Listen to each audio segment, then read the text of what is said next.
A new home being built in Northwest Indiana stands for more than just a habitat. It's a symbol of hope for a local veteran. September marks National Suicide Awareness Month.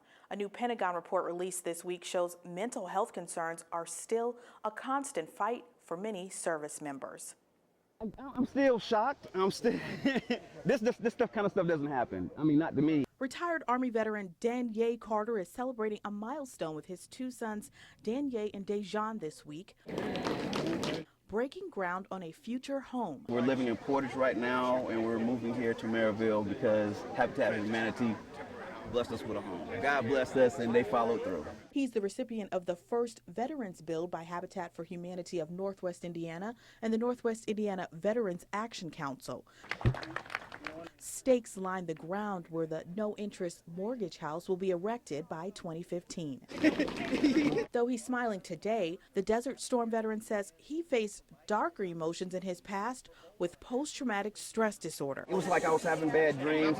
Things would just click in my head, and my attitude would be as I'm still in war. It's hell. The mental health of all veterans is the subject of a September report from the Department of Defense. It states 120 service members committed suicide in the first 3 months of the year. Senator Joe Donnelly calls the report concerning. They're on the same pace as last year, which just further reinforces the need. They would be able to have someone to talk to, someone to seek counsel from. He says legislation he authored this year, the Jacob Sexton Military Suicide Prevention Act, would provide a pilot program of annual mental health assessments for military members.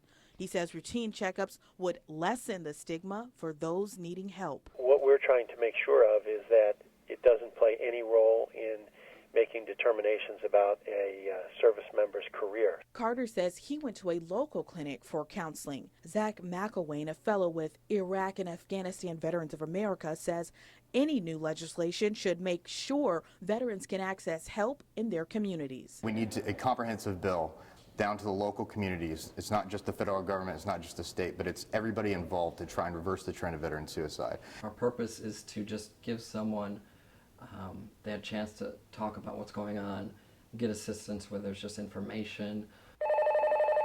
Sean McDaniel of Crisis Center Incorporated in Gary says the National Suicide Prevention Hotline collaborates with the Veterans Crisis Line to connect veterans to the nearest center when they dial in. Those individuals have sort of said, I'm willing to sacrifice my life to serve my country. So I think it's important for us to say, okay, we appreciate that. Here's how we will support you when you get home.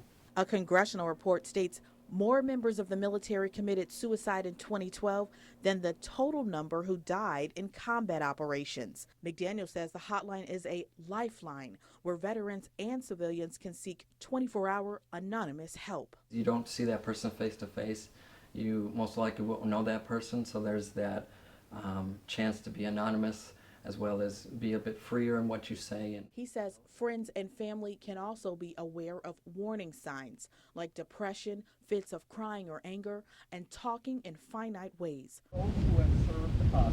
Carter says seeking help is a sign of strength. We were taught to keep fighting, to keep going. As far as support is, you need it. You're not going to make it without it. Just say, hey, look, I did what I was supposed to do. Now do what you're supposed to do for me. Please. Serving my tour of duty to enhance the lives of... The proposed mental health legislation is included in the Defense Authorization Bill being considered by Congress. You can find more information on suicide awareness on our website, lakeshorepublicmedia.org.